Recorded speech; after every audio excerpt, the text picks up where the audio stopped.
बाइबलको पहिलो पुस्तक हो उत्पत्ति। यस भिडियोमा हामी यस पुस्तकको परिचय, मुख्य व्यक्तित्वहरू अनि मुख्य घटनाक्रम निहाल्छौँ।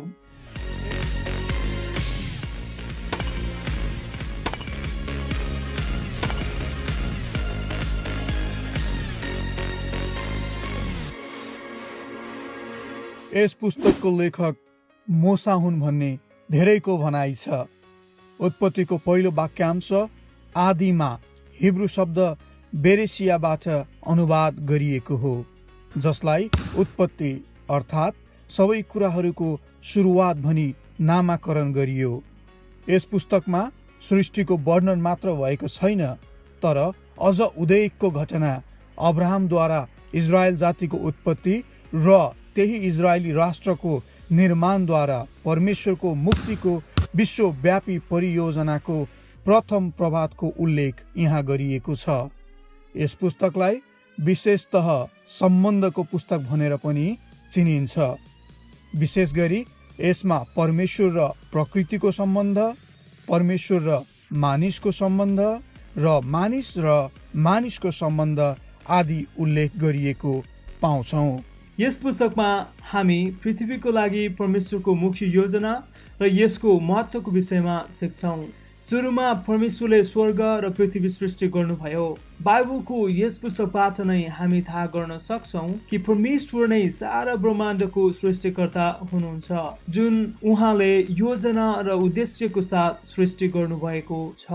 यस पुस्तकमा हामीले 50 वटा अध्यायलाई पाउँछौँ, जसलाई हामी दुई भागमा विभाजन गर्न सक्छौँ। पहिलो 1 देखि 11 र दोस्रो 12 देखि 50। पहिलो 1 देखि 11 ले परमेश्वर र उहाँको सृष्टिको वर्णन गर्दछ र दोस्रो 12 देखि 50 ले अब्राहम र उहाँको परिवारको घटनाक्रमलाई देखाउँछ। यस पुस्तकको मुख्य व्यक्तित्वहरू पहिलोमा परमेश्वर स्वयं नै हुनुहुन्छ भने क्रमशः आदम र हब्बा र उनका छोराहरू कैन, हाबिल र सेत, नोआ र उनका छोराहरू सेम, हाम र एपेत, अब्राहम र सारा र उनका छोराहरू इस्माइल र इसहाक र इसहाकका छोराहरू एसाव र याकुब, जसलाई परमेश्वरले नयाँ नाम दिनुभएको थियो इजरायल, र याकुबका छोराहरू रुबेन, लेवी, यहुदा र क्रमशः कान्छो छोरा योसेफ। याकुबका जम्मा गरेर 12 छोराहरू थिए, जसबाट नै 12 कुलको सुरुवात भएको थियो र हाम्रो प्रभु येशू ख्रीष्टको जन्म पनि यिनै 12 कुल मध्ये यहुदाको कुलबाट भएको थियो। अब हेरौँ उत्पत्तिको पहिलो भाग, अध्याय 1 देखि 11 सम्म। अध्याय 1 देखि 2 मा हामीले पृथ्वी र पृथ्वीमा भएको यावत थोक र मानिसको सृष्टिको वर्णन गरेको पाउँछौँ। परमेश्वरले सुरुमा आकाशमण्डल र पृथ्वीको सृष्टि गर्नुभयो। पृथ्वी आकार बिनाको र शून्य थियो, अथाह समुद्रमाथि अन्धकार थियो र परमेश्वरका आत्मा पानीमाथि परिभ्रमण गर्दै हुनुहुन्थ्यो।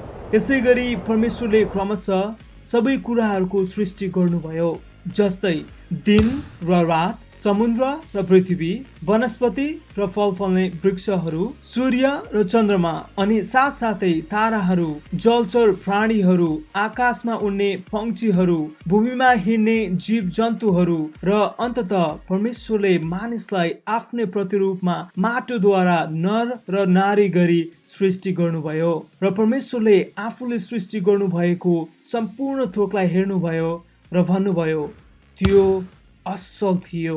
परमेश्वरले सृष्टि गर्नुभएको थोकहरूमा मानिस एक मुख्य सृष्टि थियो, जसलाई परमेश्वरले पृथ्वीमा सृष्टि गरिएको सम्पूर्ण थोकमाथि अधिकार दिनुभयो, कारण उहाँले मानिसलाई आफ्नै स्वरूप, आफ्नै प्रतिरूपमा सृष्टि गर्नुभएको थियो। उहाँको सृष्टिहरू मध्ये मानिस मात्र एक यस्तो सृष्टि थियो जसलाई सम्पूर्ण स्वतन्त्रता दिएको थियो। तर दुःख लाग्दो कुरा, जुन कुरा परमेश्वरले आज्ञा गर्नुभएको थियो, त्यही कुरा मानिसले उल्लङ्घन गर्यो र जीवनलाई त्यागी मृत्युलाई अँगाल्यो। यसरी पाप र मृत्युको सुरुवात भएको थियो। तर परमेश्वरलाई धन्यवाद भएको होस्, किनकि उहाँले हामीलाई हाम्रो अधर्ममा छोड्नु भएन, तर उत्पत्ति अध्याय 3 अनुसार उहाँले भविष्यमा आउनुहुने उद्धारकर्ताको प्रतिज्ञा गर्नुभयो। र त्यसपछि क्रमशः अध्याय 6 देखि 10 सम्म हामी पाउँछौं कि परमेश्वरको दृष्टिमा पृथ्वी भ्रष्ट भएको थियो र उपद्रवले भरिएको थियो, किनकि पृथ्वीमा भएका सबै मानिसहरूले आफ्नो चालचलन भ्रष्ट पारिसकेका थिए, जसको नतिजा थियो जल प्रलय।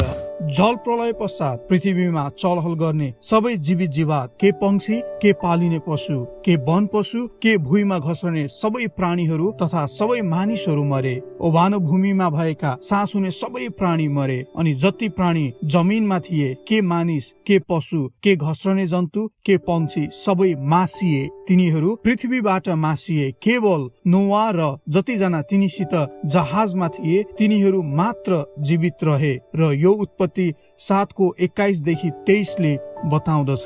त्यसपछि नयाँ पुस्ताको सुरुवात भयो। केही समयपछि पृथ्वीमा निरन्तर मानिसको जनसङ्ख्या तीव्र गतिमा फेरि बढ्दै गयो र त्यस बेला सारा पृथ्वीमा एउटै भाषा र एउटै खालको बोली थियो, जसको कारण मानिसहरूले आपसमा मिलेर सल्लाह गरी स्वर्गसम्म पुग्ने धरहरा बनाउने योजना गरे, जुन धरहराको नाम थियो बाबेल, जसको अर्थ हो धेरै संख्याद्वारा बनाइएको एक भ्रामक आवाज। यो सबै दृश्य परमेश्वरले स्वर्गबाट देख्नुभयो र उहाँले मानिसहरूको त्यो योजना सफल नहोस् भनेर आफू स्वयं पृथ्वीमा ओर्ली तिनीहरूलाई जम्मै पृथ्वीभरि तितर बितर पारिदिनु भयो र तिनीहरूले त्यो सहर बनाउन छोडिदिए। कारण परमेश्वरले सृष्टिको आरम्भमा नै पहिलो मानिस आदमलाई आशिष दिएर भन्नुभएको थियो, फल्दै फुल्दै वृद्धि हुँदै र पृथ्वीमा भरिँदै जाओ। र जल प्रलय पश्चात जब सारा पृथ्वीमा भएका जीव जीवातहरू नासिए, तब करार अनुसार सुरक्षित राखिएका एकमात्र नोआ र उनको परिवारलाई फेरि आशिष दिएर परमेश्वरले भन्नुभएको थियो, फल्दै फुल्दै वृद्धि हुँदै र पृथ्वीमा भरिँदै जाओ। तर यही आज्ञा उल्लङ्घनको कारणले उनीहरूको यो योजनालाई परमेश्वरले विफल पार्नुभयो र त्यही समयदेखि नै फरक फरक भाषाको पनि सुरुवात भएको थियो। परमेश्वरले सुरुदेखि नै पटक पटक मानव जातिसँगको सम्बन्ध स्थापित गर्न खोज्नुभयो, तर मानिस आफै आफ्नो स्वेच्छाले गर्दा परमेश्वरको सम्बन्धबाट अलग भएको कुरा हामी यो पुस्तकको 1 देखि 11 अध्यायसम्म पाउँछौं। अब हामी अर्को भागमा 12 देखि 50 लाई निहाल्नेछौं, जसमा हामी हेर्नेछौं परमेश्वरले आफ्नो करारको योजनालाई कसरी निरन्तरता दिनुहुन्छ। जय मसीह। तपाईहरूलाई उत्पत्तिको दोस्रो भागमा हामी स्वागत गर्दछौं। पहिलो भागमा हामीले हेर्यौं कि संसारको सृष्टि र मानव जातिमा परमेश्वरले राख्नु भएको योजनालाई, र यस भागमा हामी आज परमेश्वरले आफ्नो करारको योजनालाई कसरी निरन्तरता दिनुहुन्छ सो विषयमा हेर्नेछौं।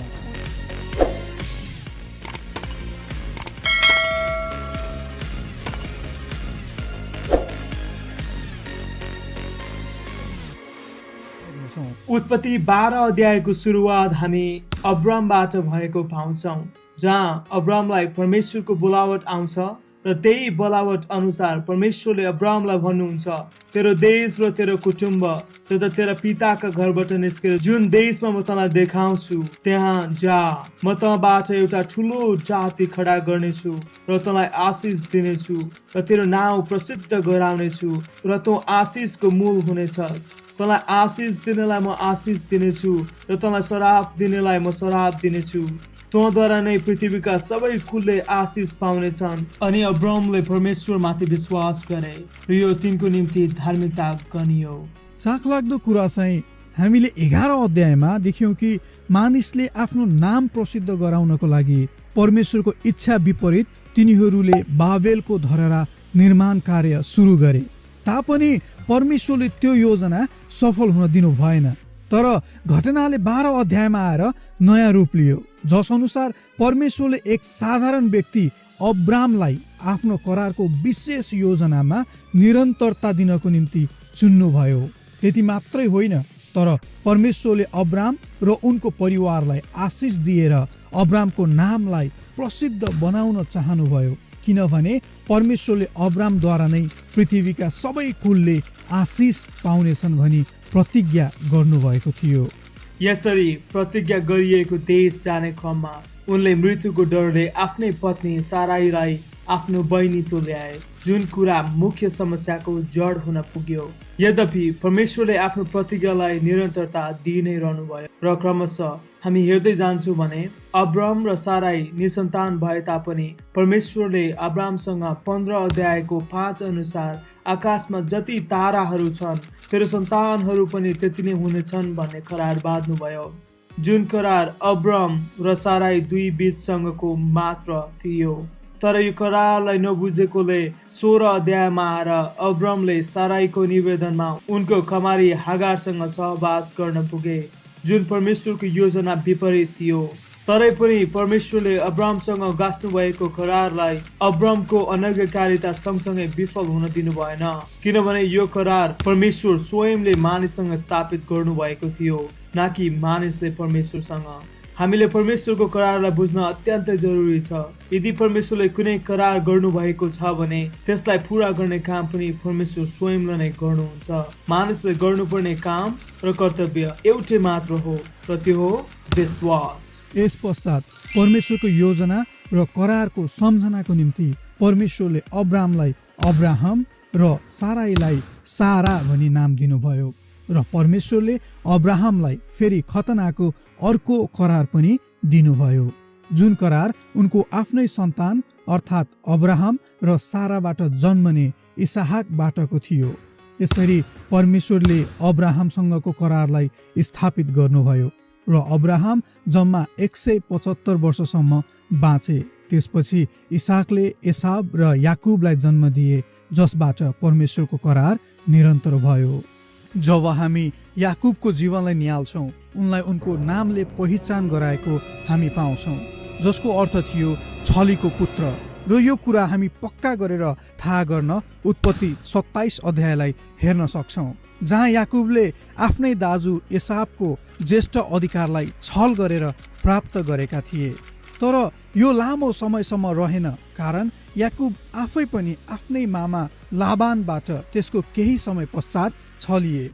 याकुबले राहेललाई मन पराउँथे, तर लाबानले आफ्नो जेठी छोरी लेयालाई उनीसँग विवाह गरिदिए र राहेलको निम्ति याकुबले अरू 7 वर्ष आफ्नो मामाको सेवा गर्नु पर्यो र अन्त्यमा उनले राहेलसँग विवाह गर्न पाए। यहाँबाट कथाले अर्को रूप लिन्छ।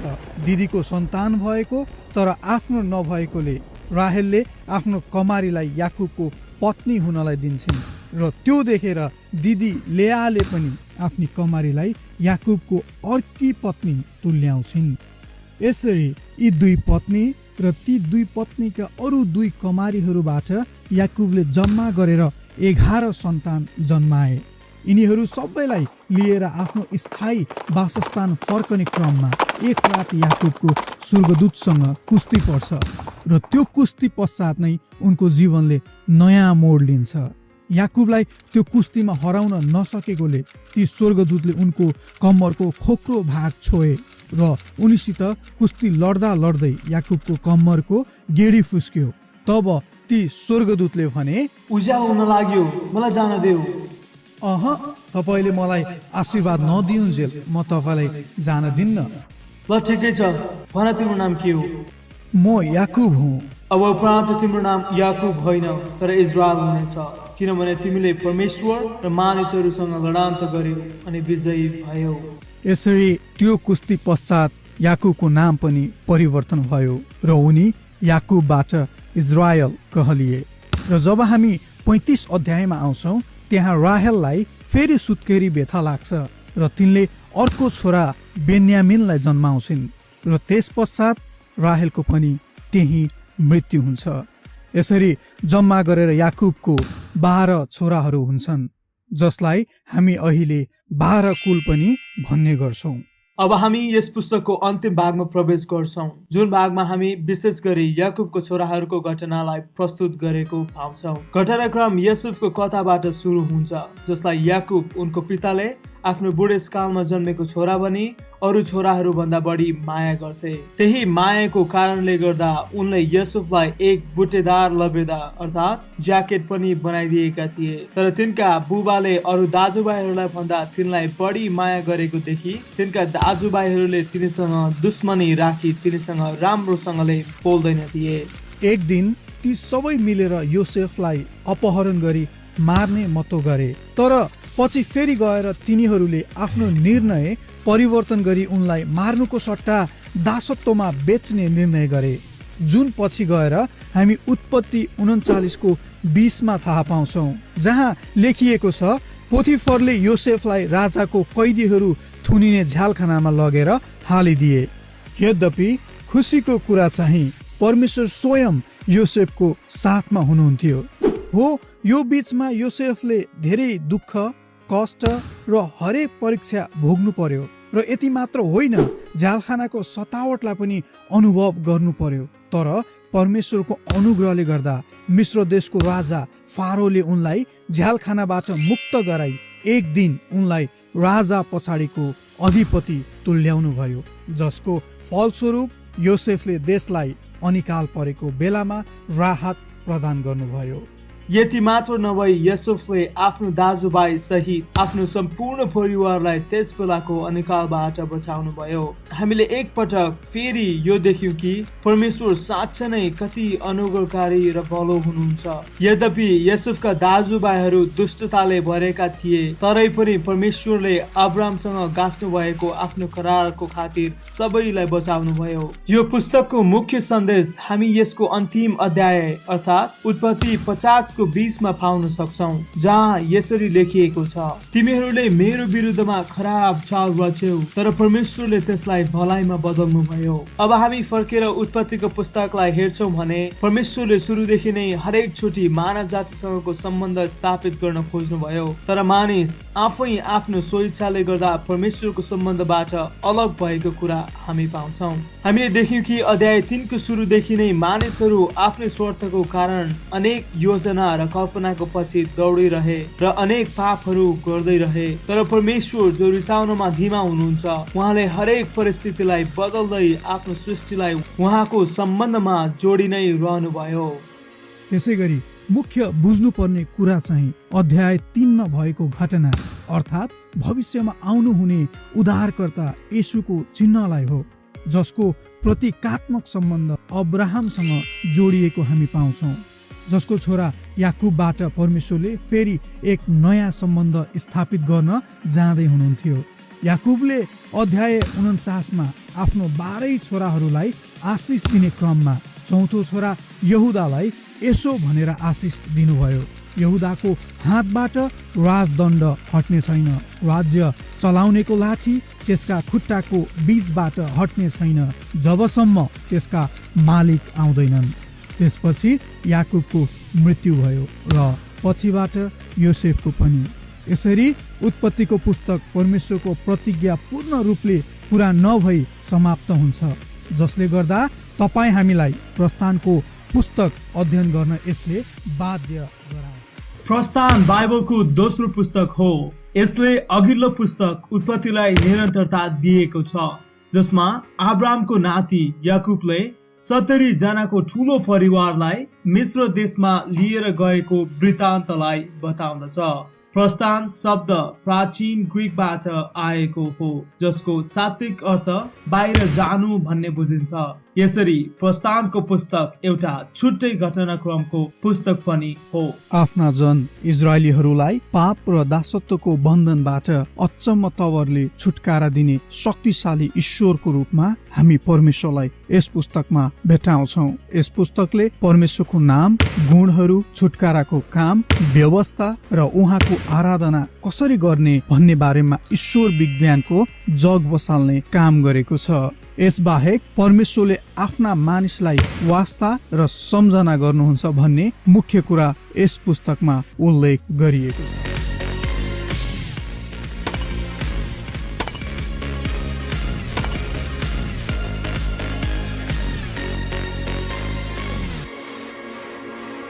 हामीले यस पुस्तकमा विशेष गरी परमेश्वरले आफ्नो प्रतिज्ञा मुख्य पात्र मोसाद्वारा कसरी निरन्तरता दिनुहुन्छ भन्ने पाउँछौँ। यस पुस्तकलाई पनि हामी दुई भागमा विभाजन गरेर अध्ययन गर्न सक्छौँ। पहिलो भाग 1 देखि 18 र दोस्रो भाग 19 देखि 40। प्रस्थानको पुस्तकको पहिलो भाग 1 देखि 18 मा परमेश्वरले कसरी आफ्नो जनहरूलाई इजरायलबाट छुटकारा दिनुभयो भन्ने कुराको विवरण गरिएको पाउँछौँ। यसै गरी 6वटा विशेष रोचक घटनाहरूलाई पनि हामी यहाँ पाउँछौँ। मोसा र जलिरहेको पोथ्रा, 10 विपत्तिहरू, निस्तार चाडको स्थापना, लाल समुद्र तरेको, उजाड स्थानमा मन्ना र चट्टानको पानी। यसै गरी दोस्रो भागमा सिनै पर्वत र मरुभूमिमा इजरायली जातिको यात्राको विषयलाई लेखिएको हामी पाउँछौँ। यस भिडियोमा हामी केवल पहिलो भागमा ध्यान केन्द्रित गर्नेछौँ। उत्पत्तिको पुस्तक पश्चात प्रस्थानको कथा लगभग 400 वर्षपछि सुरु हुन्छ।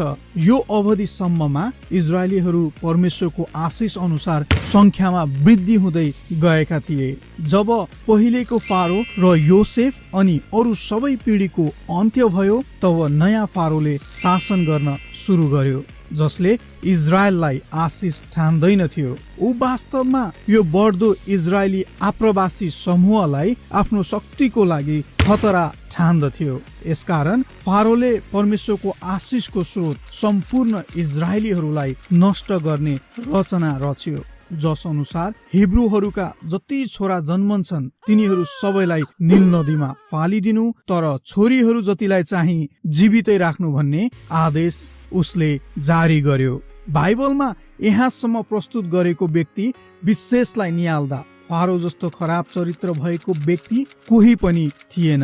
एउटा निर्दोष बालकको हत्या पनि फारोको नजरमा एक रोचक खेल मात्र थियो। यसै कारणले गर्दा पहिलाको त्यो आशिषमय देश मिस्र अहिले बेबिलोन भन्दा धेरै खराब भइसकेको थियो। त्यसैले इजरायलीहरूले परमेश्वरसँग सहायताको निम्ति पुकारा गरे र परमेश्वरले उनीहरूको पुकारा सुन्नुभयो। यही अवस्थामा मोसाको जन्म हुन्छ, तर फारोको क्रूर आदेशको डरले गर्दा उनको आमाले उनलाई खुसको एउटा टोकरीमा हाली त्यसलाई तारपिन र अलकत्रोले लिपेर बालकलाई त्यहीमा राखी नील नदीको तीर नर्कट झाडीको बीचमा राखिदिन्। यसरी परमेश्वरले इजरायलीहरूको पुकारा सुन्नु भएको कारणले गर्दा त्यस बालकलाई फारोको आफ्नै छोरीले नील नदीमा नुहाउन जाने क्रममा भेटाउँछिन् र पछि गएर बालक फारोकै महलमा सुरक्षित रूपले हुर्कन्छ।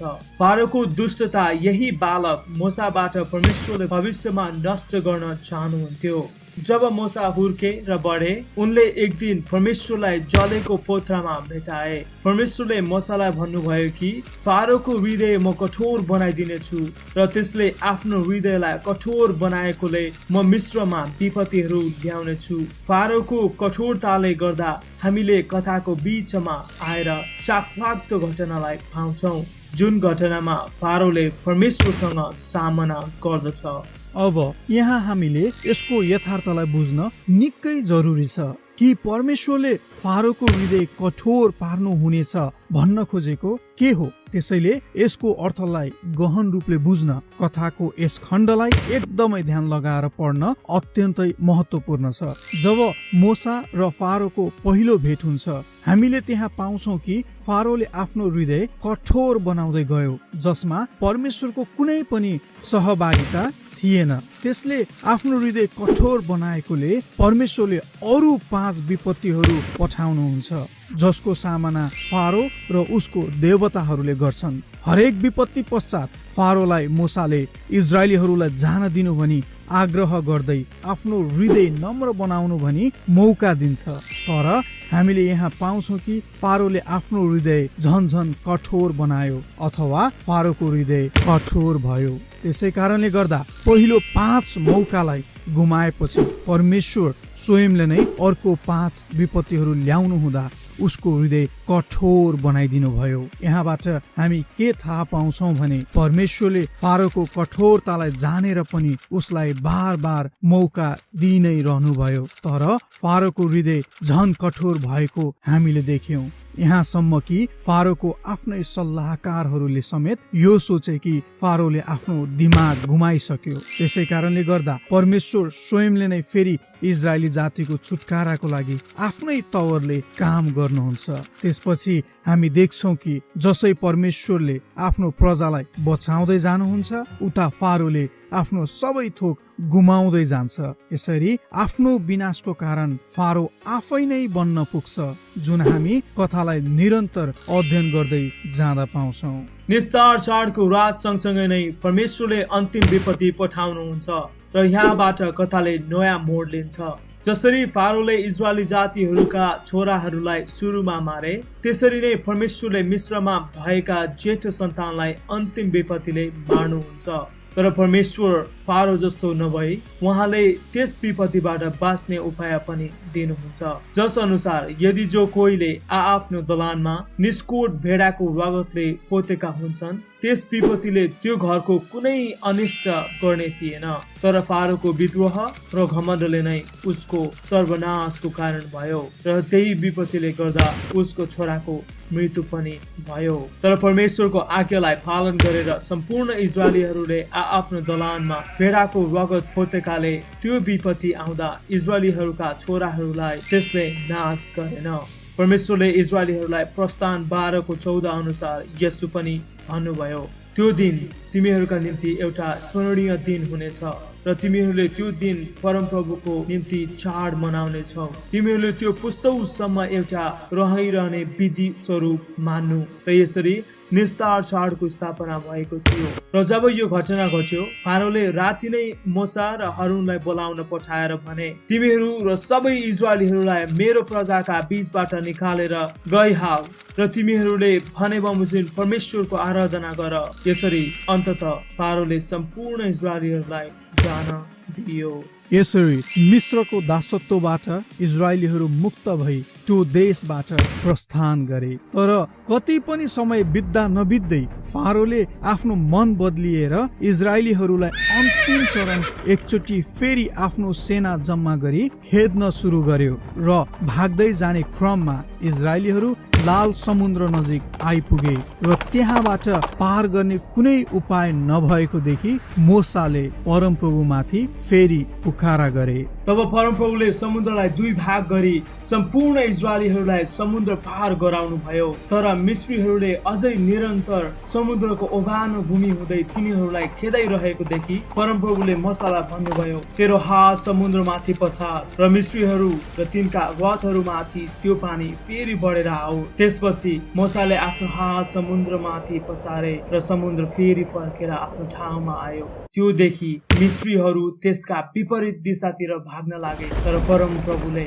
मिस्रीहरूलाई समुद्रमै फ्याँकिदिनु भयो र पानी फर्केर आयो र इजरायलका पछि पछि आएका फारोका जम्मै सेनाहरूलाई छोप्यो र तिनीहरू मध्ये एउटै पनि बाँचेनन्। यसरी यो प्रस्थानको क्रम बाइबलमा प्रशंसाको पहिलो गीतसँग समाप्त हुन्छ, जुन हामी यो पुस्तकको 15 अध्यायमा मुसाले गाएको स्तुति भनी पाउँछौं, जसको अन्तिम हरफले यो घोषणा गर्दछ कि प्रभु राजाको रूपमा शासन गर्नुहुन्छ।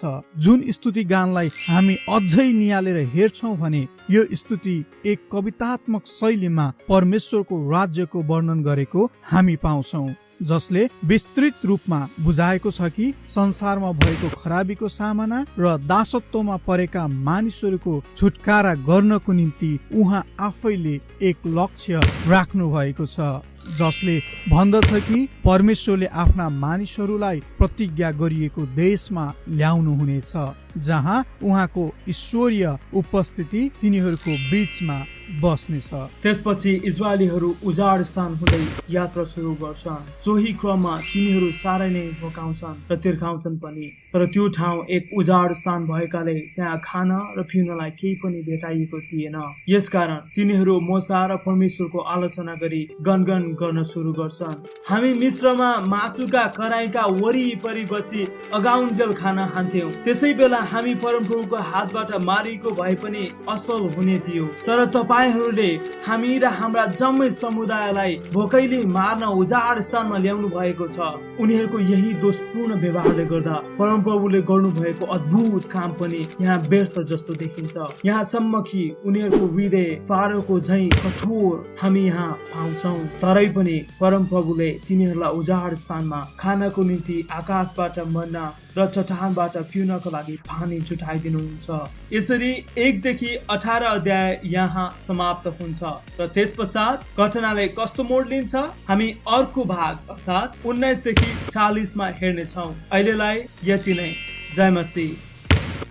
यहाँहरूलाई प्रस्थानको दोस्रो भागमा हामी स्वागत गर्दछौँ। प्रस्थानको पहिलो भागमा हामीले अध्याय 1 देखि 18 लाई निहाल्यौं, जसमा परमेश्वरले सम्पूर्ण इजरायलीहरूलाई फारोको बन्धनबाट छुटाएर परमेश्वरले दासत्वमा रहेको इजरायलीहरूलाई कसरी बचाउनु भयो भन्ने आधारभूत कथाहरूलाई बताइएको छ। त्यसपछि परमेश्वरले आफ्ना मानिसहरूलाई त्यो विशाल लाल समुद्र पनि पार गराई उनीहरूलाई बचाउनु भयो। तर त्यसपश्चात ती मानिसहरूको बन्धन र गुनासो निरन्तर गइ नै रहेको हामी यस भागमा पाउँछौँ।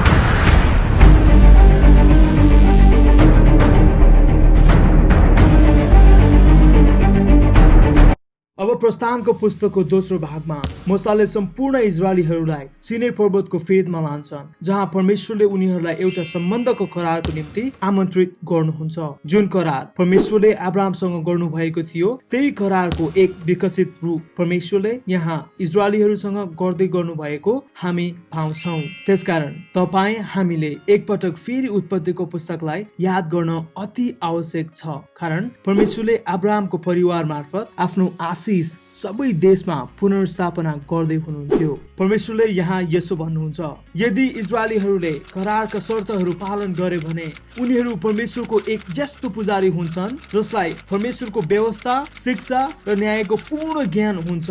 अर्थात् तिनीहरू परमेश्वरको प्रतिनिधि तुल्याइनेछन्, जसले परमेश्वरको वास्तविक स्वरूपलाई अरू राष्ट्रहरूको सामु प्रस्तुत गर्नेछन्। इजरायलीहरूले परमेश्वरको यस प्रस्तावलाई उत्सुकताको साथ स्वीकार गर्छन्। त्यसै कारणले गर्दा परमेश्वरको उपस्थिति सिनै पर्वतको टुप्पोमा बाक्लो बादल, बिजुली, ठुलो गर्जन र तुरैको अति चर्को आवाजको साथ हुन्छ। त्यसपछि मूसा उनीहरूको प्रतिनिधि भएर माथि पर्वतमा उक्लन्छन् र परमेश्वरले करारका आधारभूत आज्ञाहरूलाई हामीले सुन्दै आएको प्रख्यात 10 आज्ञाको रूपमा प्रस्तुत गर्नुहुन्छ।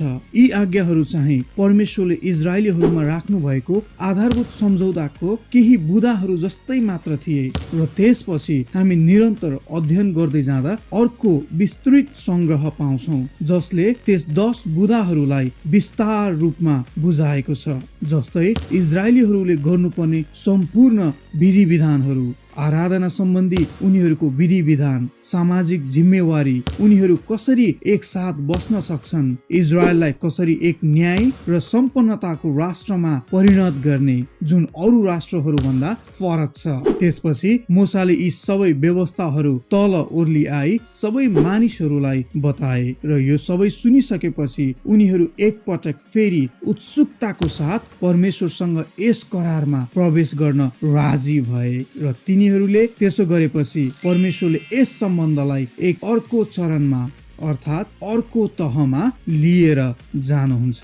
परमेश्वरले त्यसपछि मूसालाई भन्नुभयो, उहाँ पवित्र र ईश्वरीय उपस्थिति लिएर उनीहरूको माझमा आउनुहुन्छ र उहाँ इजरायलीहरूको बीचमा बसोबास गर्न चाहनुहुन्छ, जसद्वारा परमेश्वरले मानिससँगको सम्बन्धलाई विकास गराउँदै हुनुहुन्थ्यो। एकपटक आदमको बगैँचामा भएको घटनालाई याद गरौँ, जहाँ मानिसले आफ्नो स्वेच्छाले गर्दा परमेश्वरको उपस्थितिलाई गुमाएको थियो। तर अब यहाँ हामीले देख्दै थियौँ कि अब्राहमको परिवारद्वारा फेरि एकपटक परमेश्वरको उपस्थिति मानिसहरूको माझमा आउँदै थियो। जुन करार अनुसार पहिला इजरायलीहरूसँगको सम्बन्ध र त्यसपछि हुँदाहुँदै एक दिन सबै राष्ट्रहरूमा उहाँको उपस्थिति प्रत्येक मानव जातिहरूसँग स्थापित गर्न चाहँदै हुनुहुन्थ्यो। त्यसपछि हामीले अध्ययन गर्दै जाँदा निरन्तर अरू 7 अध्यायहरूले भेट हुने फाल अर्थात् पवित्र वासस्थानको बारेमा विस्तृत रूपमा जानकारी दिएको छ। जुन भेट हुने पालको बनावट परमेश्वर स्वयंले नै एक एक एक कुराको वर्णन गरी त्यो सम्पूर्ण स्थानलाई एक विशेष रूप दिनुहुन्छ जहाँ उहाँको उपस्थिति हुने थियो, जस्तै गवाहीको सन्दुक र त्यसमाथि हुने कृपा आसन र पालका अरू सबै सामानहरू, टेबल र त्यसका सामानहरू, शुद्ध सुनको सामदान र त्यसका सबै सामान र धूपको वेदी, होमबलिको वेदी र त्यसका सबै सामानहरू, धुने भाँडा र त्यसका खुट्टाहरू, बुनेका पोसाकहरू, हारुन पुजारीको निम्ति पवित्र पोसाकहरू र उनका छोराहरूको पुजाहारी पदमा सेवा गर्ने पोसाकहरू र पवित्र स्थानको निम्ति अभिषेक गर्ने तेल र सुगन्धित धूप। तपाईहरूले यसलाई विस्तारमा बुझ्नको निम्ति अध्याय 25 देखि 31 लाई एकदमै गहिरिएर अध्ययन गर्नुभएमा सही तवरले बुझ्न सक्नुहुनेछ। यो सबै कुराले एउटै मात्र कुराको संकेत गर्छ कि परमेश्वर फेरि मानिसहरूसँग अदनको बगैँचामा झै यहाँ पनि एक घनिष्ठतामा बस्न चाहनुहुन्छ। यसैले हामीले यो बुझ्न जरुरी छ कि यो भेट हुने पाल अदनको बगैँचाको एक प्रतिरूप हो जहाँ परमेश्वर र इजरायलीहरू शान्तिपूर्वक बस्न सक्दथे, कमसे कम व्यवहारमा नभए तापनि सिद्धान्तमा, किनभने यहाँबाट फेरि घटनाले अर्कै मोड लिन्छ। सम्पूर्ण इजरायलीहरूले एकपटक फेरि परमेश्वरसँगको करारलाई यहाँ आएर तोड्छन्। जसै मोसा उता पर्वतमाथि 10 आज्ञा लिन जानुहुन्छ, इजरायलीहरूले यता मोसा पर्वतबाट ओर्लेर आउन निकै ढिला गर्नुभयो भनी मोसाको दाजुलाई सोधेर एक सुनको बाछोको मूर्ति बनाउन लगाई दासत्वबाट निकालेर ल्याउने ईश्वर भनी आराधना गर्छन्, जुन पहिलो 2 आज्ञा विपरीत थियो। जसरी लेखिएको छ, म बाहेक अरू कुनै देवी देवताहरू नमान्नु र आफ्ना निम्ति खोपेर कुनै किसिमको मूर्ति नबनाउनु। यो सबै थोकलाई देखि परमेश्वर साह्रै क्रोधित हुनुभयो र उहाँले मोसालाई बोलाई भन्नुभयो, मैले यी मानिसहरूलाई देखेँ, यिनीहरू त हठी मानिसहरू रहेछन्। अब मलाई नरोक र मेरो क्रोध यिनीहरूमाथि दन्कियोस्। म यिनीहरूलाई भस्म पार्नेछु अनि तँबाट नै म एउटा ठुलो जाति बनाउनेछु।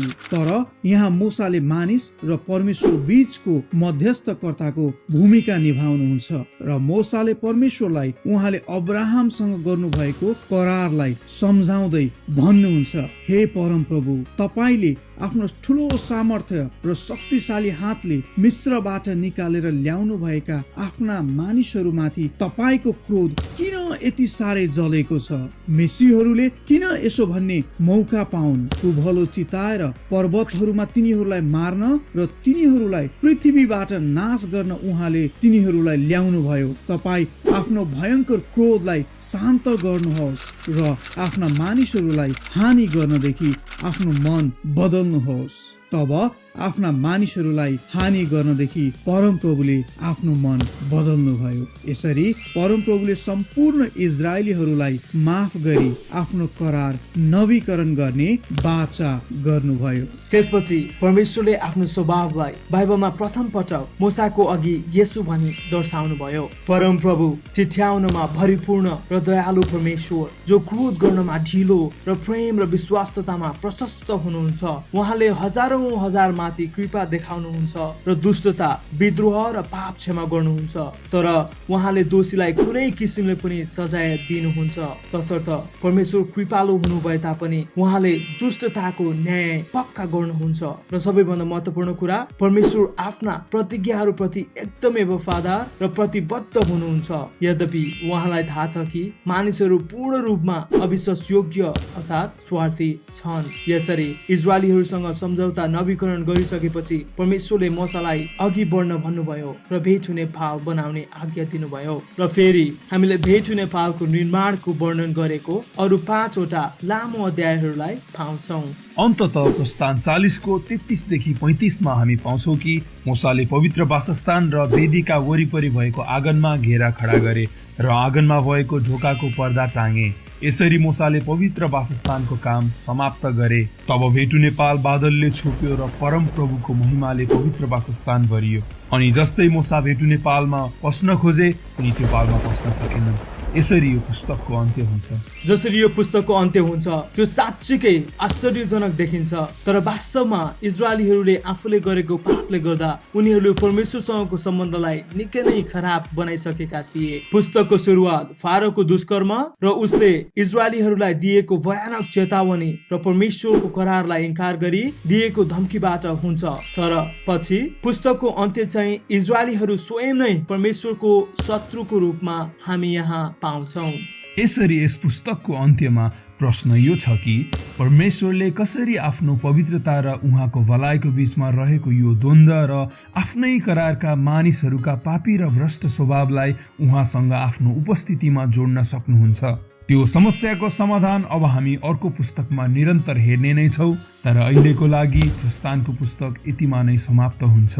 तपाईहरूबाट बिदा हुन अघि एउटा प्रश्न तपाईहरूको माझ, परमेश्वर के गर्नमा ढिलो हुनुहुन्छ? फेरि पनि परमेश्वर के गर्नमा ढिलो हुनुहुन्छ? कृपया गरी यो प्रश्नको उत्तर कमेन्ट बक्समा लेख्न नभुल्नुहोला। धन्यवाद। यदि तपाईलाई यस भिडियोले आशिष मिलेको छ भने लाइक, शेयर र सब्स्क्राइब गरिदिनु म अनुरोध गर्दछौँ। बाइबलको तेस्रो पुस्तक लेवीहरूमा हामी तपाईहरूलाई स्वागत गर्दछौँ।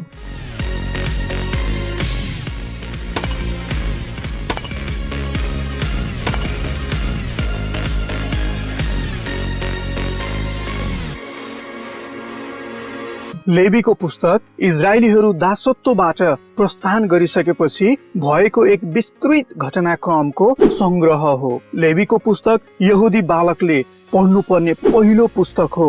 नयाँ करारमा लेवीको पुस्तकबाट 40 पटक उल्लेख गरिएकोले यस पुस्तकको महत्व कति छ भन्ने हामी थाहा गर्न सक्छौँ। यस पुस्तकको नाम लेवीले पुजारीहरूको विधि र कर्तव्य मान्ने अर्थ दिदछ र साथसाथै हारूनको वंशका पुजारीहरू र उनीहरूलाई सहायता गर्ने लेवीहरूले मिलापको तम्बुमा पुरा गर्नुपर्ने धर्म विधिहरूको बारेमा विस्तृत वर्णन गर्दछ। लेवीको पुस्तकको मुख्य विचार चाहिँ परमेश्वर पवित्र हुनुहुन्छ र कसरी मानिसले परमेश्वरको पवित्रताको डर र आदर गर्नुपर्छ भन्ने हो। यस पुस्तकको 1 देखि 16 अध्यायले एक पछि अर्को गरी धार्मिक कामको वर्णन गर्दछ, जसमा परमेश्वरले हराएकाहरूलाई छुटकारा दिनुहुन्छ र पापको परिणामबाट अलग गर्नुहुन्छ भन्ने कुराको चित्रण गर्दछ भने 17 अध्यायदेखि 27 अध्यायले एक पछि अर्को गरी व्यावहारिक मापदण्डको विषयमा बताउँदछ। फर्केर हेर्दा जब परमेश्वरले इजरायलीहरूलाई सिनै पर्वतको फेदमा ल्याउनु भयो, त्यही नै परमेश्वरले सम्पूर्ण इजरायलीहरूलाई करारको सम्बन्धमा आमन्त्रित पनि गर्नुभयो, कारण परमेश्वरले मानिससँग टुटेको सम्बन्धलाई फेरि स्थापित गर्न चाहनुहुन्थ्यो। तर केही समय बित्दा नबित्दै इजरायलीहरूको विद्रोही स्वभावको कारणले गर्दा परमेश्वरको त्यो करार टुट्यो। त्यसै कारणले अघिल्लो पुस्तक प्रस्थानको अन्तमा मोसा स्वयं पनि परमेश्वरको उपस्थितिमा प्रवेश गर्न सकेनन्। यही मूलभूत समस्याको सम्झना गराउँदै लेवीको पुस्तक सुरु हुन्छ। तर प्रश्न यो छ कि इजरायलीहरू कसरी आफ्नो पाप र स्वार्थ स्वभावलाई त्यागी यस पवित्र परमेश्वरसँग मिलाप गर्न सक्दछन्। अब एकैछिन हामी केही समय परमेश्वर वास्तवमा नै पवित्र हुनुहुन्छ भन्ने महत्त्वपूर्ण विषयमा चर्चा गरौँ, किनभने लेवीको पुस्तक बुझ्नको लागि यो अति नै आवश्यक छ। पवित्र शब्दको अर्थ शुद्ध, नैतिक रूपमा निर्दोष वा पवित्र प्रयोगको लागि अलग अर्थात् छुट्याइएको हो भन्ने बुझिन्छ। र बाइबलमा हामी हेर्छौँ भने परमेश्वर स्वयं पनि सारा ब्रह्माण्डको अधिपति र जीवनका मालिक हुनुभएकाले उहाँ सम्पूर्ण अपवित्र थोकहरूबाट अलग हुनुहुन्छ। यसरी परमेश्वर पवित्र हुनुभएकाले उहाँ पवित्रताको माग गर्नुहुन्छ र अपवित्र कुराहरू उहाँको उपस्थितिमा जान सक्दैन। यसै कारण इजरायलीहरूको पापी स्वभाव र अपवित्रताले गर्दा उनीहरू परमेश्वरको उपस्थितिमा पस्न सक्दैन थिए र यही समस्याको हल हामी यो पुस्तकमा पाउँछौँ। यो पुस्तकको रचना अचम्म रीतिले रचिएको छ, जसले परमेश्वरको उपस्थितिमा कसरी बस्न सकिन्छ भन्ने 3वटा फरक तरिकाहरूलाई प्रस्तुत गरेको छ, जसमा एक खण्डले इजरायलीहरूले परमेश्वरको पवित्र उपस्थिति अनुरूप गर्नुपर्ने विधि विधानहरूको उल्लेख गरिएको छ। र अर्को खण्डले यो चर्चा गरेको छ कि इजरायलका पुजारीहरूले परमेश्वर र उनीहरूको बीचमा कसरी मध्यस्थकर्ताको भूमिका निर्वाह गरेका छन्, जसभित्र इजरायलीहरूको शुद्धताको कुरालाई जोड दिएको छ भने अन्तिममा पुस्तकको मध्य खण्डले प्रायश्चितको दिनलाई विस्तारमा बुझाइ सम्पूर्ण पुस्तकलाई एकसाथ समेटेको छ। यसरी यस पुस्तकको निष्कर्ष मूसाले सम्पूर्ण इजरायलीहरूलाई परमेश्वरले गर्नुभएको सम्पूर्ण करार प्रति विश्वास योग्य हुनु भनी अन्त्य हुन्छ। अब हामी पुस्तकलाई गहिरिएर हेरौँ। पहिलो भागले इजरायलीहरूले गर्नुपर्ने 5 मुख्य बलिदानको विषयमा हामीलाई बताउँदछ, जसमध्ये पहिलो 2ले परमेश्वरलाई धन्यवाद स्वरूप चढाएको बलिदानको संकेत गर्छ भने अरू 3 बलिदानहरूले परमेश्वर सामु गरिएको पश्चातापलाई जनाउँदछ, जस अनुसार इजरायलीहरूले एक पशुको रगत चढाई आफ्नो सम्पूर्ण पापहरूलाई मानिली परमेश्वरले सृष्टि गर्नुभएको असल संसारलाई दुष्ट बनाएको स्वीकार गर्दथे अनि परमेश्वरले पनि उनीहरूको बलिदान स्वीकार गरी पाप क्षमा गर्नुहुन्थ्यो। त्यसैले यहाँ मानिसको सट्टा जनावरको बलिदानले उनीहरूको पाप ढाकेको हामी पाउँछौँ, जुन विधिहरूले इजरायलीहरूलाई निरन्तर परमेश्वरको अनुग्रहको सम्झना मात्र नभई उहाँको न्याय, इजरायलीहरूको पापको गम्भीरता र त्यसको परिणामको पनि सम्झना गराइरहन्थ्यो। त्यसै गरी दोस्रो भागमा अध्याय 23 देखि 25लाई हेर्दा इजरायलीहरूले गर्नै पर्ने 7 वटा वार्षिक चाडहरूको विषयमा बताएको छ, जसमा हरेक चाडले यही दर्शाएको छ कि परमेश्वरले इजरायलीहरूलाई कसरी मिश्रीहरूको दासत्वबाट छुटकारा गरी उजाड स्थानको बाटो हुँदै तिनीहरूलाई प्रतिज्ञाको देशमा लानुभयो। र जसै इजरायलीहरूले ती चाडहरू मान्दथे तिनीहरूलाई यो सम्झना हुन्थ्यो कि तिनीहरू को थिए र परमेश्वर उनीहरूको निम्ति को हुनुहुन्थ्यो। फर्केर जब हामी पहिलो अर्थात् पुजारीको भागमा अध्याय 8 देखि 10लाई हेर्छौँ भने हामी हारून र उनका छोराहरूले प्रथम पटक इजरायलीहरूलाई परमेश्वरको उपस्थितिमा प्रतिनिधित्व गर्दै गरेको पाउँछौँ र फेरि अध्याय 21 देखि 22मा हामी पुजारीहरूको योग्यता के कस्तो हुनु पर्दथ्यो भन्ने विषयलाई पाउँछौँ, जसले यो बताउँदछ कि पुजारी पदमा हुनेहरू उच्च तहको नैतिकता, सम्पूर्ण धार्मिक विधिहरूमा परिपक्व र पवित्र हुनु पर्दथ्यो, किनभने पुजारीहरूले परमेश्वर र इजरायलीहरू दुवै बीचको मध्यस्थकर्ताको भूमिका निर्वाह गर्नु पर्दथ्यो। अब हामी पुजारीहरूको पवित्रता किन यति महत्त्वपूर्ण छ त भन्ने विषयलाई हेर्छौँ। हारून र उनको परिवार अभिषेक हुने बित्तिकै उनका 2 छोराहरूले परमेश्वरको पवित्रताको वास्ता नगरी परमप्रभुले आज्ञा नगर्नु भएको आगो हालेर उहाँको सामु चढाए, जसको परिणाम स्वरूप त्यति नै खेर परमप्रभुबाट आगो निस्केर उनीहरूलाई भस्म पार्यो र उनीहरू परमप्रभुको सामु मरे। यहाँबाट हामी के थाहा गर्न सक्छौँ भने परमेश्वरको पवित्रताको आदर गर्ने व्यक्तिको निम्ति उहाँ भलो हुनुहुन्छ, तर उहाँको विद्रोह र पवित्रतालाई अपमान गर्नेहरूको लागि उहाँ खतरा पनि साबित हुन सक्नुहुन्छ। त्यसै कारणले गर्दा इजरायलका पुजारीहरू पवित्र हुनु एकदमै महत्त्वपूर्ण थियो र साथसाथै इजरायलका सबै मानिसहरू पनि। क्रमशः अध्ययन गर्दै जाँदा अध्याय 11 देखि 15ले इजरायलका सबै मानिसहरूले गर्नुपर्ने विभिन्न किसिमका धार्मिक शुद्धिकरण र अध्याय 18 देखि 20ले नैतिक शुद्धिकरणका विधि विधानहरूको विषयमा बताएको छ। यहाँ एकैछिन शुद्धता र अशुद्धतालाई हामी गहिरिएर हेरौँ। जसरी परमेश्वर पवित्र हुनुहुन्छ र सबै अपवित्र थोकहरूबाट अलग्ग बस्नुहुन्छ, यसै गरी सम्पूर्ण इजरायलीहरू उहाँको उपस्थितिमा पस्दा पनि पवित्र हुन जरुरी थियो, किनभने अशुद्ध मानिस परमेश्वरको उपस्थितिमा जाँदा नष्ट हुने थिए। तर हामीले यो महसुस गर्न जरुरी छ कि अशुद्ध हुनु भनेको पाप होइन, तर त्यही अशुद्धतालाई बोकी परमेश्वरको उपस्थितिमा वास्ता नगरी जानु चाहिँ पाप थियो। इजरायलीहरू अशुद्ध हुने कारणहरू निम्न थिए: छाला सम्बन्धीको रोगद्वारा, धातुको रोगद्वारा, मृत शरीरलाई छुँदा र आदि इत्यादि। यी सबै लक्षणहरू चाहिँ मृत्युसँग सम्बन्धित भएकै कारणले गर्दा अशुद्ध मानिन्थ्यो। त्यसैले हामीले यो जान्न आवश्यक छ कि मृत्यु चाहिँ परमेश्वरको पवित्रताको ठिक विपरीत छ, किनभने परमेश्वर स्वयं नै जीवन हुनुहुन्छ र अन्त्यमा परमेश्वरले यी सबै अशुद्ध र शुद्ध थोकहरू विभाजन गर्नुको कारण एउटै थियो: परमेश्वरले इजरायलीहरूलाई उनीहरूको जीवनको सबै क्षेत्रमा कुनै न कुनै रूपले परमेश्वरको पवित्रताको प्रभाव पारेको छ भन्ने सम्झना गराउन चाहनुहुन्थ्यो। अब हामी अध्याय 18 देखि 20 लाई गहिरिएर निहाल्छौँ भने त्यहाँ हामी इजरायलीहरूको नैतिक शुद्धताको विषयमा पाउँछौँ, जहाँ इजरायलीहरूलाई कनानीहरू भन्दा फरक ढङ्गले जीवन बिताउनु भनी चुनिएको थियो, जस अनुसार तिनीहरूले गरिबलाई हेप्नुको सट्टा उनीहरूको सुख दुःखमा सहभागी हुनु जरुरी थियो।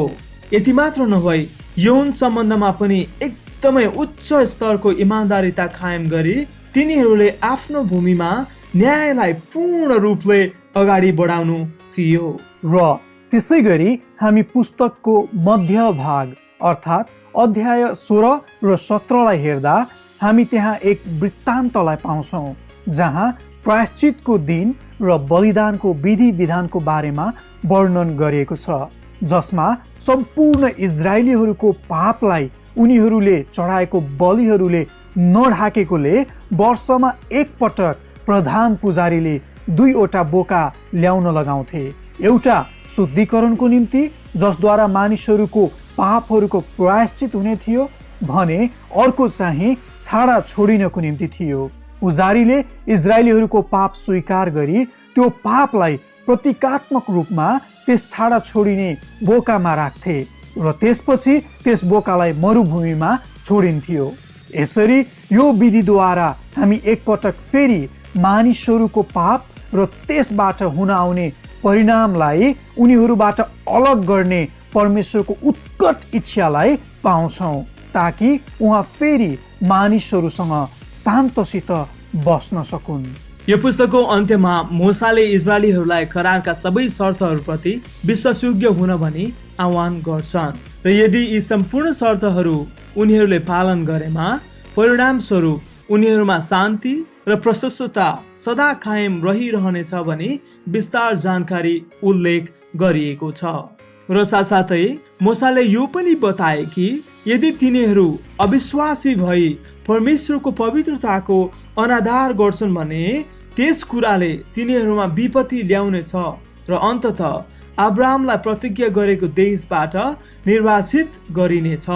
अब यदि तपाईहरू लेवीको पुस्तक कसरी बाँकी बाइबलको घटनाक्रमसँग मिल्छ भनेर जान्न चाहनुहुन्छ भने बाइबलको अर्को पुस्तक अर्थात् गन्तीको पुस्तकको पहिलो वाक्यांशलाई हेर्न सक्नुहुन्छ, जहाँ हामी प्रष्ट रूपमा यो पाउँछौँ: परम प्रभु मोसासित बोल्नुभयो। यदि तपाईँ र मैले विचार गर्ने हो भने प्रस्थानको पुस्तकको अन्त्यमा जुन मोसा परमेश्वरको उपस्थितिमा प्रवेश गर्न असक्षम थिए, अब त्यही मोसा परमेश्वरको उपस्थितिमा प्रवेश गर्न पाएको हामी पाउँछौँ। यसले यो पुष्टि गर्छ कि परमेश्वरले इजरायलीहरूलाई दिनुभएको विधि विधानहरूले साँच्चै नै परमेश्वर र मानिस बीचको सम्बन्धलाई फेरि स्थापित गर्ने काम गर्यो।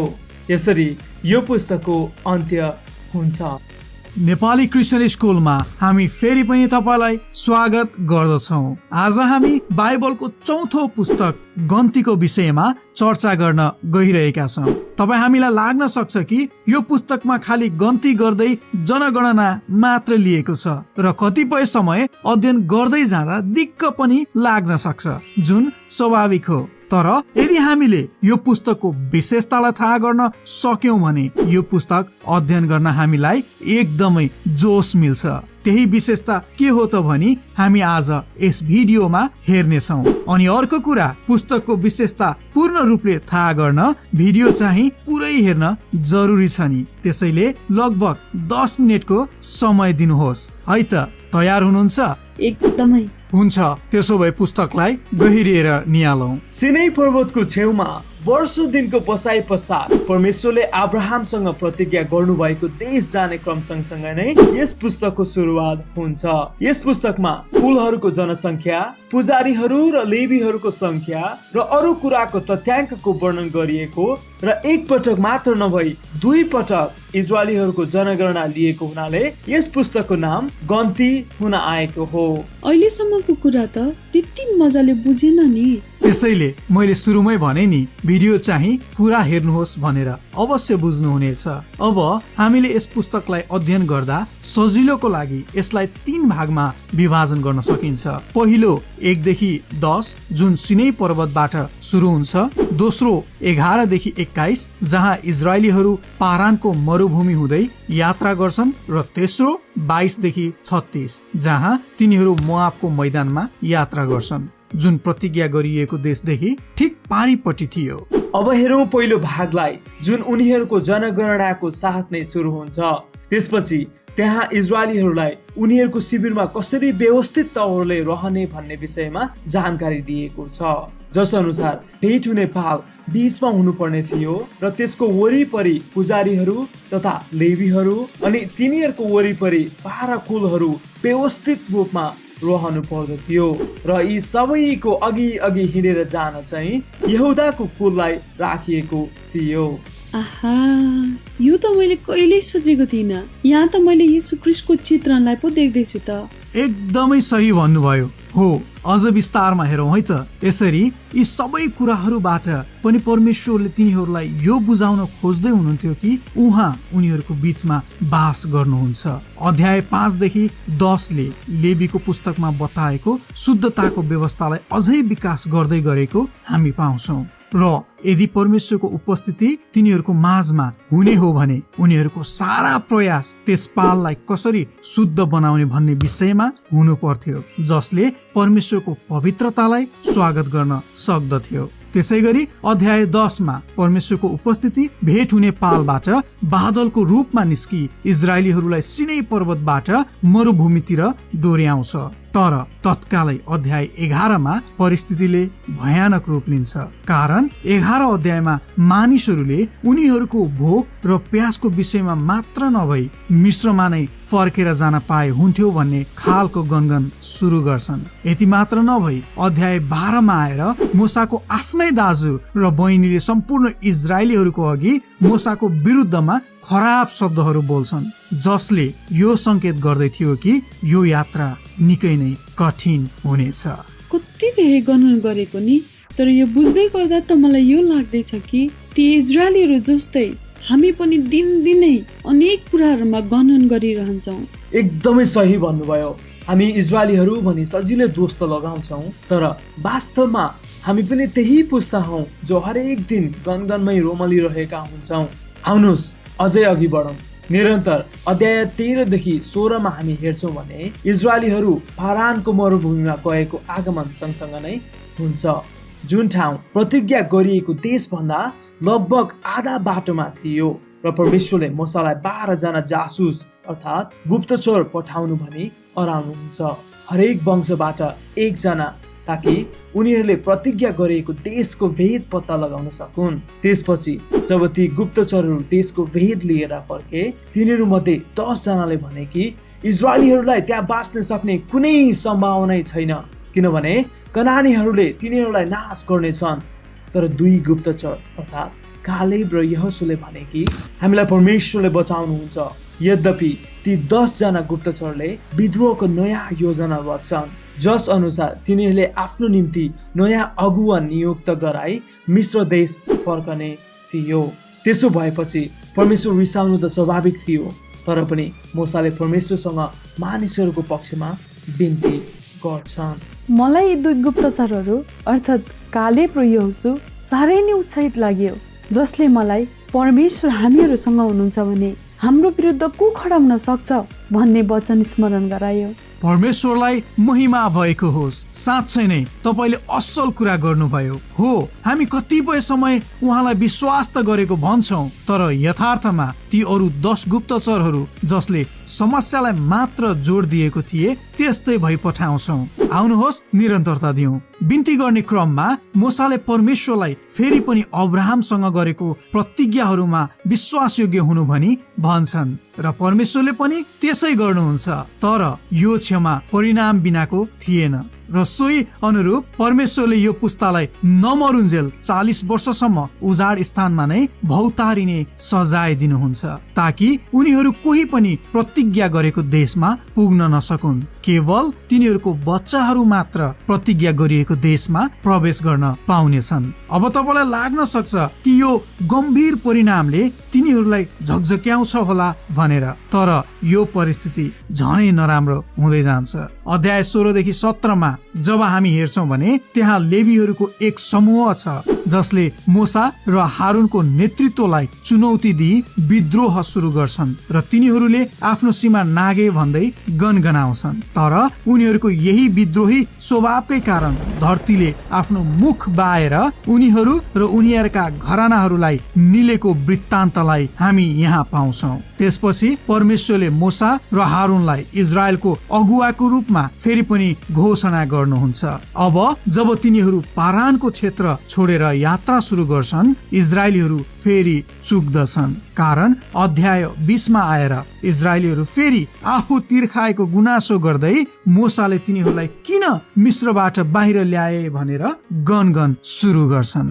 यति धेरै गहिराई, मलाई त यो पुस्तक निकै चाखलाग्दो छ जस्तो लाग्यो। अब त हुन्छ, निरन्तर दिनुहोस्, अझै बुझ्न चाहन्छु। अवश्य।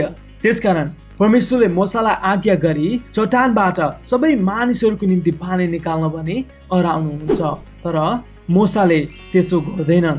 उनले पनि यहाँनिर आएर आफ्नो सीमा नागी यसो भन्छन्, सुन ए विद्रोही मानिस हो, के यही चट्टानबाट हामी तिमीहरूका निम्ति पानी निकालिदिउँ? अनि मोसाले आफ्नो हात उठाई 2 पटक आफ्नो लौरोले चट्टानलाई हिर्काए। तब त्यहाँबाट प्रशस्त पानी फुटेर निस्क्यो अनि समुदाय र तिनीहरूका गाई बस्तुले पिए। चट्टानबाट पानी?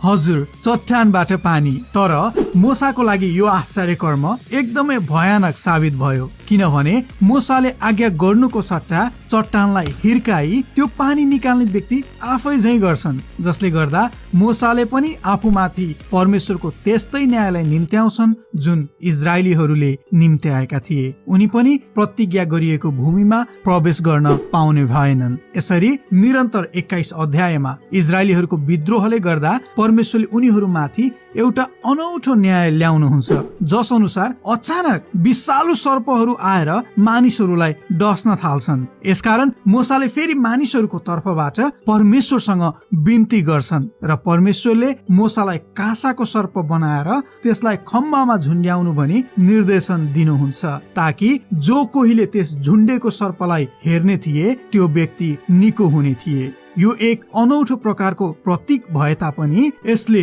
परमेश्वर आफ्नो करार प्रति वफादार हुनुहुन्छ भन्ने कुरालाई दर्शाइरहेको थियो र साथसाथै इजरायलीहरूको कुकर्म र पापको सही न्याय उहाँले गर्नुहुन्छ भन्ने कुराको पनि ठहर थियो। तर जसले परमेश्वरलाई खोज्छ, परमेश्वरको न्याय उनीहरूको निम्ति मृत्युबाट जीवनमा पनि परिणत हुन सक्छ भन्ने कुराको संकेत पनि यसले गर्दै थियो। मुसा आफै पनि प्रतिज्ञाको देशमा जान नपाउँदा उहाँमा अहमपना र रिस नभई अझै पनि सर्पले डसेका इजरायलीहरूको निम्ति परमेश्वरसँग बिन्ती गर्नु भएको देख्दा बल्ल यो अलिअलि बुझे कि मुसालाई परमेश्वरले किन पृथ्वीकी नम्र व्यक्ति भन्नुभयो भनेर। धेरै खुसी लाग्यो तपाईले पुस्तकको विशेषतालाई पनि बिस्तारै बिस्तारै बुझ्दै हुनुहुँदो रहेछ। आउनुहोस् निरन्तर हेरौं र त्यसपछि यहाँबाट मानिसहरू मोआबको मैदानमा जान्छन्, जुन हामी अध्याय 22 देखि 25 मा आएर पाउँछौं, जहाँ मोआबको राजा बालाकले आफ्नो ठुलो इलाकामा यात्रा गरिरहेको विशाल समूहलाई देखि तर्सिन्छन्। यसकारण उसले बालामलाई इजरायलीहरूलाई श्राप दिनु भनी आफ्नो ठाउँमा डाकी पठाउँछन्। तर जब बालाम त्यहाँ आउनुहुन्छ, उहाँले परमेश्वरद्वारा 3 पटक इजरायलीहरूलाई श्रापको सट्टा आशिष दिनु भनी दर्शनमा पाउनुहुन्छ र सोही अनुसार उनले इजरायलीहरूलाई आशिष बोल्नुहुन्छ र साथसाथै परमेश्वरले उनलाई भावी इजरायली राजाको बारेमा दर्शन पनि दिनुहुन्छ जसले एक दिन सबै जातिलाई परमेश्वरको न्याय दिनुहुनेछ। यस दर्शनले हामीलाई याकुबले आफ्नो सन्तान यहुदाको कुललाई उत्पत्ति 49 अध्यायमा दिएको प्रतिज्ञालाई पनि स्मरण गराउँदछ। यो त त्यही बालमको घटना होइन जसले आफ्नो गधालाई 3 पटक पिटेका थिए? हजुर, त्यही हो त। मैले आफै अध्ययन गर्दा यसलाई पनि राम्रोसँग बुझेको थिइनँ। अब फेरि यो अध्यायलाई पढ्छु र मलाई लाग्छ यस पटक चाहिँ अवश्य नै बुझ्छु होला। यसपछि पुस्तकको बाँकी भाग अर्थात् अध्याय 26 देखि 36 ले इजरायलीहरूको दोस्रो पुस्ताको विषयमा बताएको छ। तिनीहरूले एकचोटि फेरि नयाँ पुस्ताको गन्ती गर्छन् र निरन्तर अघि बढी विभिन्न युद्धहरू पनि जित्दै जान्छन् र त्यसपछि केही वंशहरूले त प्रतिज्ञाको देशमा बसोबास पनि सुरु गरेको कुरा हामी अध्याय 34 देखि 36 मा पाउँछौं। यसरी अन्त्यमा यो पुस्तक सबै बाँकी रहेका नयाँ पुस्ताहरू प्रतिज्ञा गरेको देशमा प्रवेश गर्न तयार गर्दै गरेको पाउँछौं र यसरी नै यो पुस्तकको अन्त्य पनि हुन्छ। अब चाहिँ मैले यो पुस्तकको पूर्ण विशेषता थाहा गर्दैछु। तपाईलाई धेरै धन्यवाद। जुन पुस्तक मलाई पढ्न भनेपछि साह्रै अल्छी लाग्थ्यो, आज तपाईसँगको कुराकानीले गर्दा कहिले फेरि गन्तीको पुस्तकलाई अध्ययन गरौँ भनी प्रेरणा मिलेको छ। हस् त, धेरै धन्यवाद। अन्त्यमा प्रश्न, बालाकले जब बालामलाई शराब दिनु भनी डाकी पठाए उनले बालाक भएकोमा आएर इजरायलीहरूको निम्ति के गरे? फेरि पनि बालाकले जब बालामलाई शराब दिनु भनी डाकी पठाए उनले बालाक भएकोमा आएर इजरायलीहरूको निम्ति के गरे? नेपाली क्रिस्चियन स्कुलमा हामी फेरि पनि तपाईलाई स्वागत गर्दछौँ। आज हामी बाइबलको 5औं पुस्तक व्यवस्थाको विषयमा हेर्नेछौँ, जसमा हामी किन यस पुस्तकको नाम व्यवस्था राखियो, टोरा के हो, क्षमा भनेको के हो र यो किन यहुदीहरूको मुख्य विषयवस्तु बन्न पुग्यो। यस पुस्तकलाई कति भाग गरेर सजिलै अध्ययन गर्न सकिन्छ र साथसाथै व्यवस्था पालन गर्नाले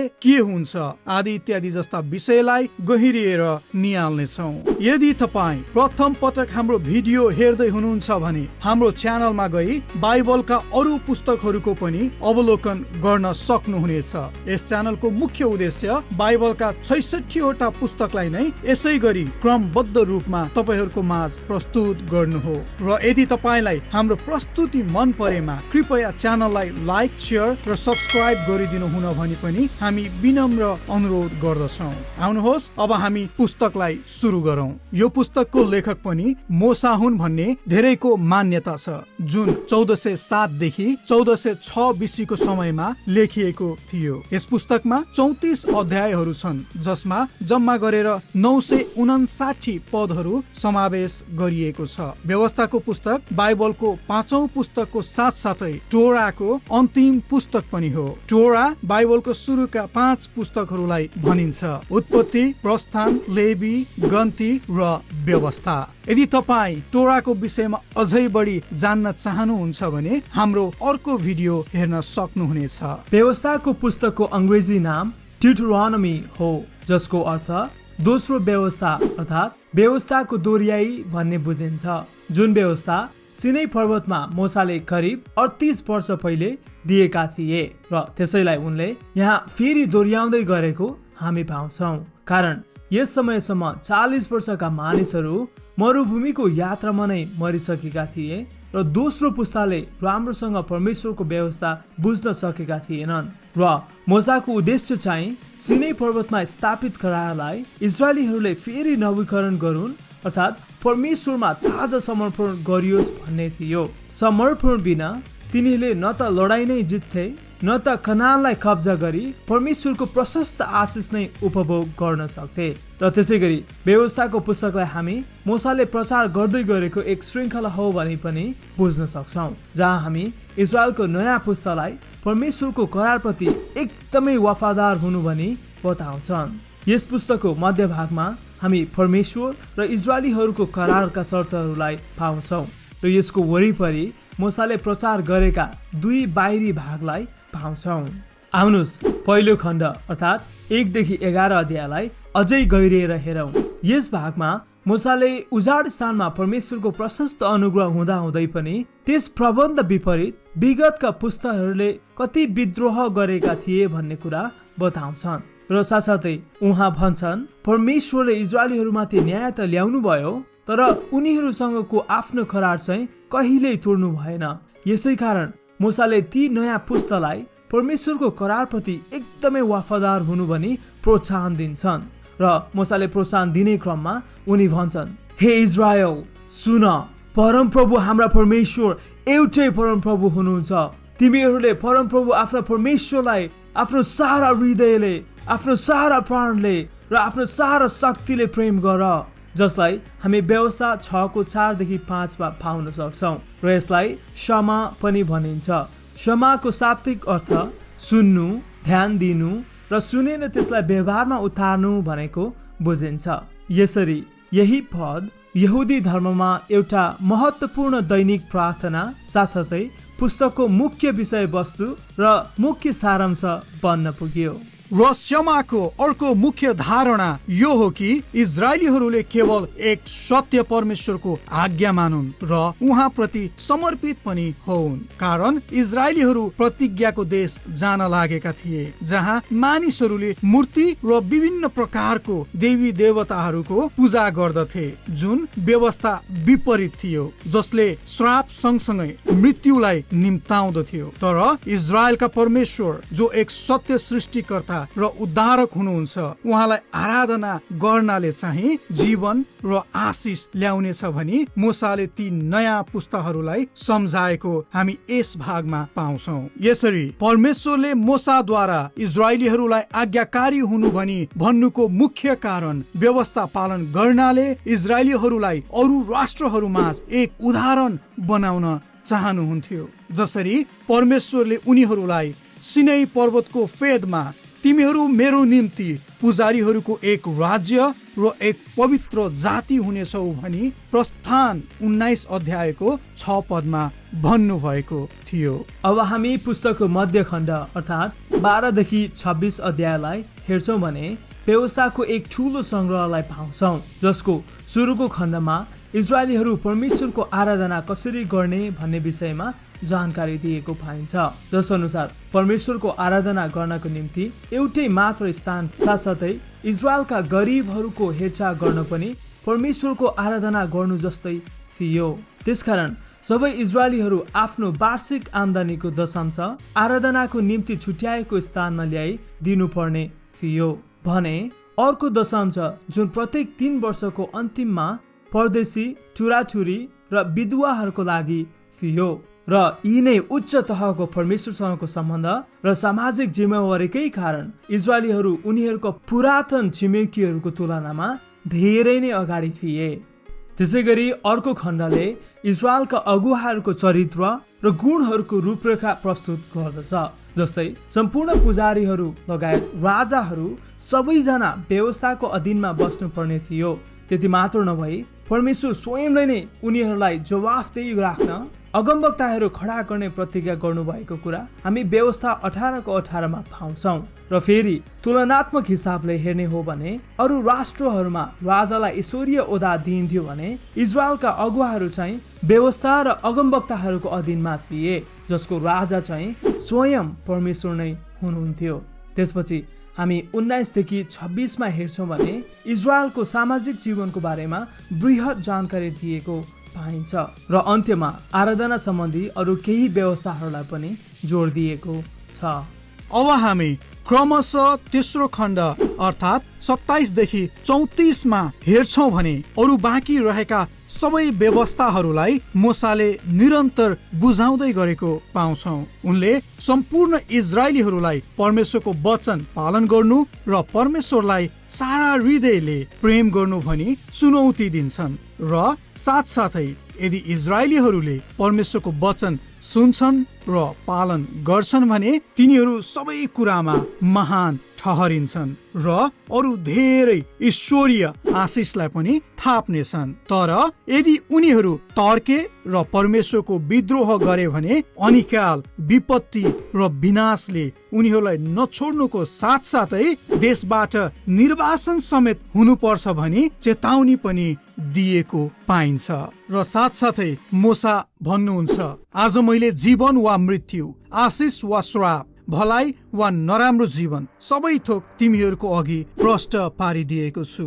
यसकारण परमप्रभु आफ्ना परमेश्वरलाई प्रेम गर, उहाँको कुरा सुनेर जीवनलाई छान। तर यो सबै भनिसकेपछि मोसाले यो पनि भने कि मलाई थाहा छ कि म मरेपछि तिमीहरू विद्रोही हुनेछौ र परमेश्वरबाट टाढा जानेछौ, जसको नतिजा तिमीहरू देशबाट निर्वासित पनि हुनेछौ। यद्यपि मोसा भन्नुहुन्छ, यदि तिमीहरू फेरि पनि परमेश्वर तर्फ फर्कन्छौ भने उहाँले तिमीहरूको र तिमीहरूका सन्तानको हृदयको खतना गर्नुहुनेछ र तिमीहरू बाँच्नेछौ। र एक दिन यो पनि हुनेछ कि परमेश्वरले आफ्ना जनहरूको हृदय परिवर्तन गर्नुहुन्छ, ताकि तिमीहरूले परमेश्वरलाई साँच्चीकै हृदयबाट सुन्न र प्रेम गर्न सक्नेछौ र सत्य जीवनमा फर्कन सफल हुनेछौ। अन्त्यमा मोसा पहाडमा माथि उक्लिनुहुन्छ र परमप्रभुले तिनलाई समस्त प्रतिज्ञाको देश देखाउनुहुन्छ र वचन अनुसार त्यही नै मोसाको 120 वर्षको उमेरमा देहान्त हुन्छ। यसरी यो पुस्तकको अन्त्य हुन्छ। तपाईहरूलाई हाम्रो यो भिडियो र यसको प्रस्तुति मन परेको छ र तपाईहरूले केही सिक्दै पनि हुनुहुन्छ भने हाम्रो यस च्यानललाई लाइक, सेयर र सब्स्क्राइब पनि गरिदिनु होला। जसले गर्दा हामीलाई पनि बाइबलका अरू पुस्तकहरूको भिडियोहरू निरन्तर रूपमा बनाउन प्रेरणाको साथसाथै उत्साह मिल्नेछ। धन्यवाद। जय मसीह।